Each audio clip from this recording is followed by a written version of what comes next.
नमस्कार, जय हिंद। स्वागत है जब सबका फिर से आपके अपने और मेरे यूट्यूब चैनल पे। मैं राहुल शर्मा। आज हम लोग 2020 सेशन में अगला क्लास देखेंगे, तो स्टार्ट करते हैं क्वेश्चन नंबर 1 से। ये रहा आपके सामने। क्वेश्चन नंबर 1 है कि स्वतंत्र भारत की प्रथम सरकार में गृह मंत्री कौन था? यानी कि जब अपना देश आजाद हुआ उस समय गृह मंत्री कौन थे? ऑप्शन ए में दिया है जगजीवन राम, ऑप्शन बी में दिया है सरदार वल्लभ भाई पटेल, ऑप्शन सी में दिया है चक्रवर्ती राजगोपालाचारी और ऑप्शन डी में है डॉक्टर श्याम प्रसाद मुखर्जी। तो इस सवाल का जो मेरे भाई सही जवाब निकल के आएगा वो होगा ऑप्शन नंबर बी, यानी कि सरदार वल्लभ भाई पटेल जो थे वो स्वतंत्र भारत के प्रथम गृह मंत्री थे। चलिए आगे बढ़ेंगे। सवाल नंबर दूसरा। सवाल नंबर दूसरा है कि पंचशील समझौता किन दो देशों के बीच हुई थी? ऑप्शन है भारत और रूस के बीच, बी में है भारत और पाकिस्तान के बीच, ऑप्शन सी है भारत और चीन के बीच और ऑप्शन डी है भारत और बांग्लादेश के बीच। तो एक बार ध्यान रखेंगे कि पंचशील जो समझौता है वह भारत और चीन के बीच हुआ था, अर्थात इस सवाल का जो आंसर होगा वो होगा कौन सा? ऑप्शन नंबर सी होगा। चलिए अगले सवाल पे आएंगे। अगला है सवाल नंबर तीसरा है कि समाजवादी पार्टी की स्थापना किसके नेतृत्व में किया गया था? ऑप्शन है कि जयप्रकाश नारायण, बी में है आचार्य कृपलानी, सी में है श्याम प्रसाद मुखर्जी और डी में है विनोबा भावे। तो सब जानते हैं कि समाजवादी पार्टी के जो संस्थापक थे वो अपने ही बिहार के रहने वाले थे, जयप्रकाश नारायण, अर्थात आंसर होगा ऑप्शन नंबर ए। और इनकी पत्नी का नाम था प्रभावती देवी। चलिए सवाल नंबर अगले पे आएंगे। सवाल नंबर अगला है कि एओ ह्यूम नामक अंग्रेज, थोड़ा समझ जाते हैं, एओ ह्यूम नामक अंग्रेज किस राजनीतिक दल का स्थापना किया था? ऑप्शन ए में दिया है कि कांग्रेस पार्टी का, ऑप्शन बी में दिया है सोशलिस्ट पार्टी का, ऑप्शन सी में दिया है स्वतंत्र पार्टी का और ऑप्शन डी है भारतीय जनता पार्टी का। तो देखिए एओ ह्यूम ने भारतीय राष्ट्रीय कांग्रेस की स्थापना किया था, अर्थात इसका आंसर क्या होगा? ऑप्शन नंबर ए होगा कांग्रेस पार्टी। आगे बढ़ेंगे, सवाल नंबर आएंगे अगले पे। अगला है कि 1885 में किस राजनीतिक दल की स्थापना हुई थी? तो 1885 में ऑप्शन ए है भारतीय राष्ट्रीय कांग्रेस की, ऑप्शन बी है मुस्लिम लीग की, ऑप्शन सी है बीजेपी की और ऑप्शन डी है जनता पार्टी की। तो ध्यान देंगे 1885 ईस्वी में उस समय भारत के गवर्नर जनरल थे लॉर्ड डफरिन थे और उन्हीं के शासन काल में भारतीय राष्ट्रीय कांग्रेस की स्थापना हुआ था, अर्थात इसका आंसर होगा ऑप्शन नंबर ए। आगे बढ़ेंगे। मुस्लिम लीग की स्थापना कब हुई थी? देखिए मुस्लिम लीग की जो स्थापना है वह ढाका में हुई थी।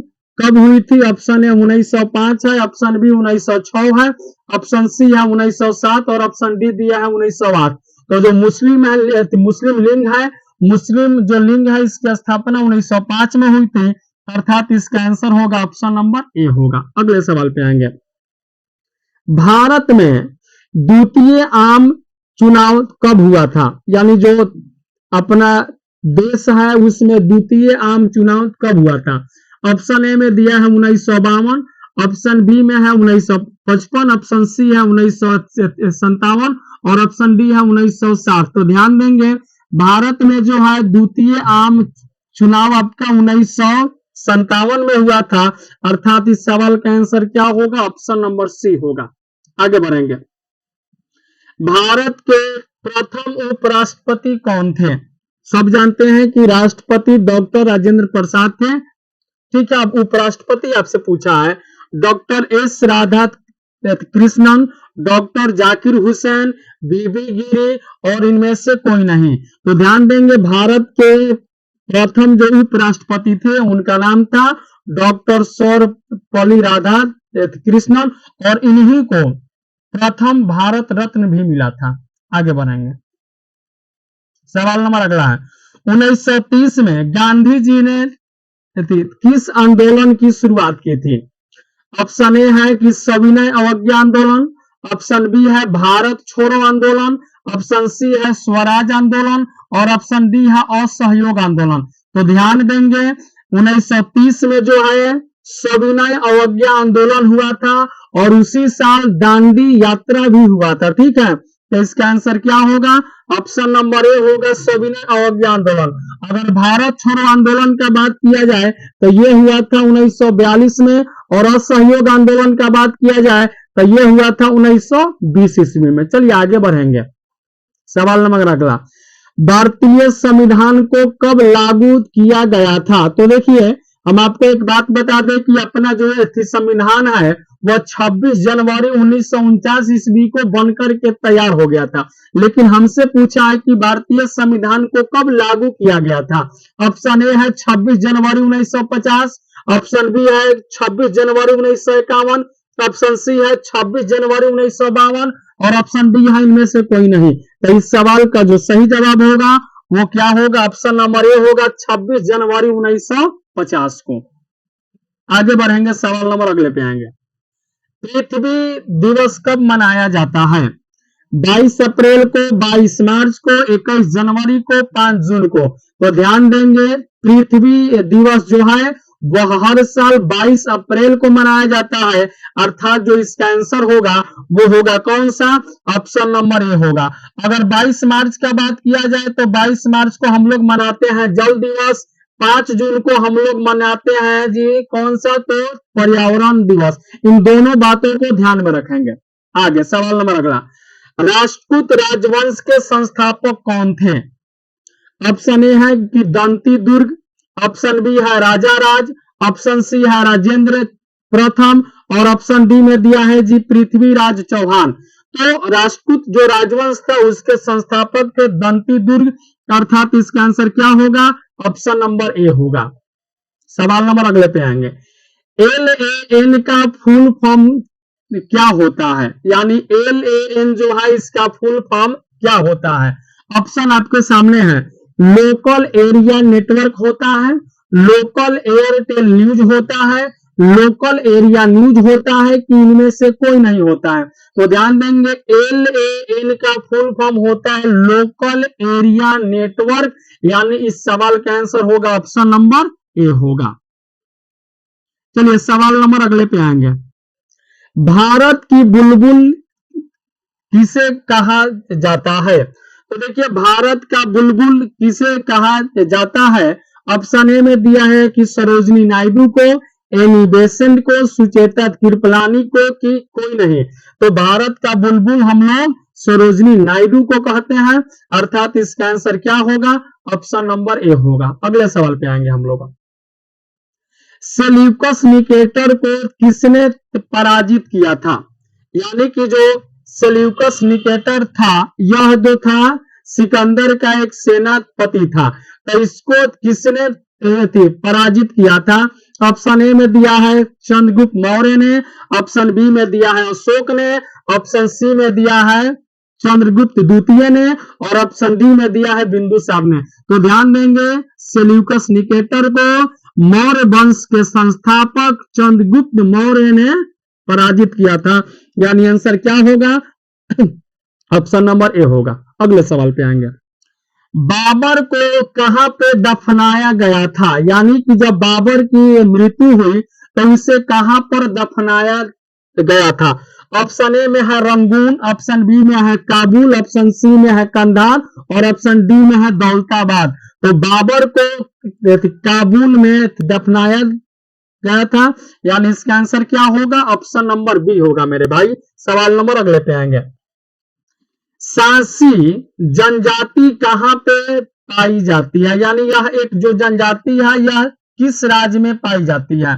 ऑप्शन है राजस्थान में, ऑप्शन बी है बिहार में, ऑप्शन सी है असम में और ऑप्शन डी दिया हुआ है गुजरात में। तो ध्यान देंगे जो सांसी जनजाति है वह राजस्थान राज्य में पाई जाती है, यानी इस सवाल का आंसर क्या होगा?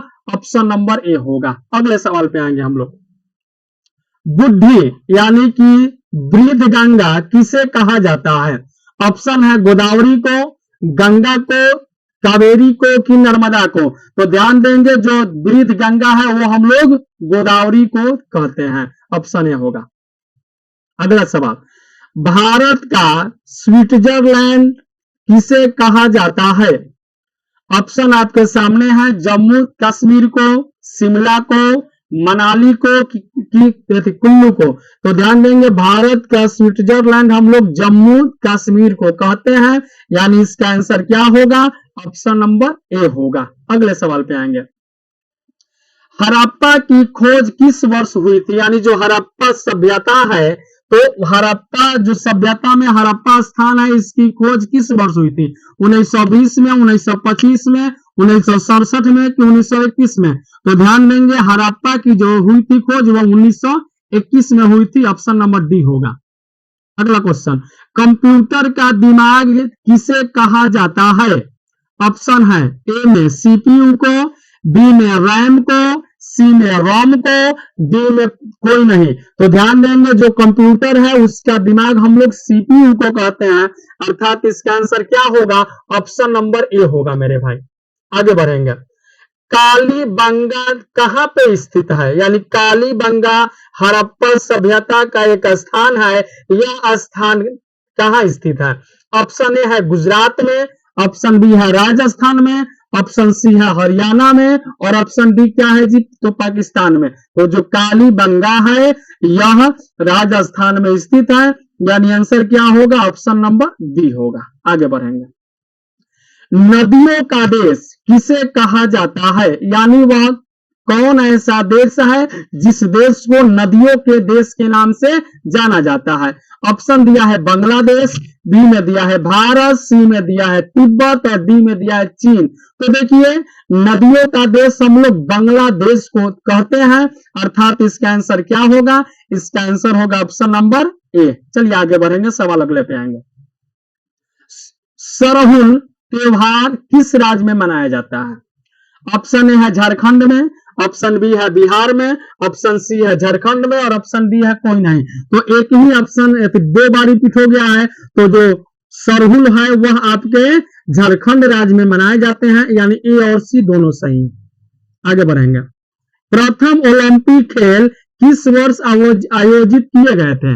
ऑप्शन है 1896 में, 1996 में, 1776 में या 1892 में। तो ध्यान देंगे प्रथम ओलंपिक खेल एथेंस में हुआ था, और वो हुआ था कब? तो 1896 में, अर्थात इसका आंसर क्या होगा? तो इसका आंसर होगा ऑप्शन नंबर ए होगा। आगे बढ़ेंगे, पुस्तक है क्रिकेट माई स्टाइल के लेखक कौन है? Option A Kapil Dev, option B Sachin Tendulkar, option C Anil Kumble और ऑप्शन डी है माही यानी महेंद्र सिंह धोनी। तो ध्यान देंगे क्रिकेट माई स्टाइल के लेखक है कपिल देव, यानी आंसर क्या होगा? ऑप्शन नंबर ए होगा। आगे बढ़ेंगे, सवाल अगले पे आएंगे, बटरफ्लाई शब्द किस खेल से संबंधित है? यानी एक शब्द है बटरफ्लाई, यह किस खेल से संबंधित है? ऑप्शन दिया है ए में तैराकी से, घुड़दौड़ से, खो खो से, कबड्डी से। तो जो बटरफ्लाई है वह आपका स्विमिंग यानी तैराकी से संबंधित है, आंसर क्या होगा? ऑप्शन नंबर ए होगा। आगे बढ़ेंगे, यूरो कप किस खेल से संबंधित है? ऑप्शन ए दिया है फुटबॉल से, क्रिकेट से, हॉकी से कि टेबल टेनिस से। तो ध्यान देंगे यूरो कप फुटबॉल से संबंधित है, यानी आंसर क्या होगा? ऑप्शन नंबर ए होगा भाई। आगे अगला सवाल, गद्दर पार्टी के संस्थापक कौन थे? तो अगर बात किया जाए गद्दर पार्टी के संस्थापक के, ऑप्शन ए में दिया है लाला लाजपत राय, ऑप्शन बी है बाल गंगाधर तिलक, ऑप्शन सी है गोखले और ऑप्शन डी है लाला हरदयाल। तो गद्दर पार्टी की स्थापना सैन फ्रांसिस्को में मे बी 1913 ईस्वी में लाला हरदयाल ने किया था, अर्थात इसका आंसर क्या होगा? ऑप्शन नंबर मेरे भाई डी होगा। ठीक है, आगे बढ़ेंगे, अगला सवाल, किस युद्ध में भारत में मुगल साम्राज्य की नींव डाली थी? यानी वह कौन ऐसा युद्ध है जिस युद्ध के बाद भारत में मुगल साम्राज्य का नींव पड़ा? ऑप्शन ए है तराइन का प्रथम युद्ध, ऑप्शन बी है चंदेरी का युद्ध, ऑप्शन सी है पानीपत का प्रथम युद्ध और ऑप्शन डी है हल्दी घाटी का युद्ध। तो जो इसका आंसर वो होगा ऑप्शन नंबर सी, पानीपत का प्रथम युद्ध।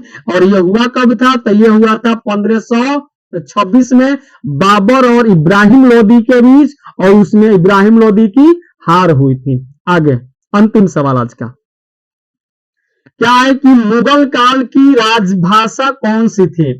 यानी जो मुगल काल था उसका राजभाषा कौन सा था?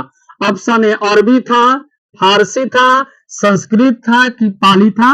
ये सवाल आप सबके लिए है, इसका जवाब आप लोग कमेंट बॉक्स में जरूर देंगे। आज का सेवा इतना ही। जय हिंद, जय भारत, भारत माता की जय।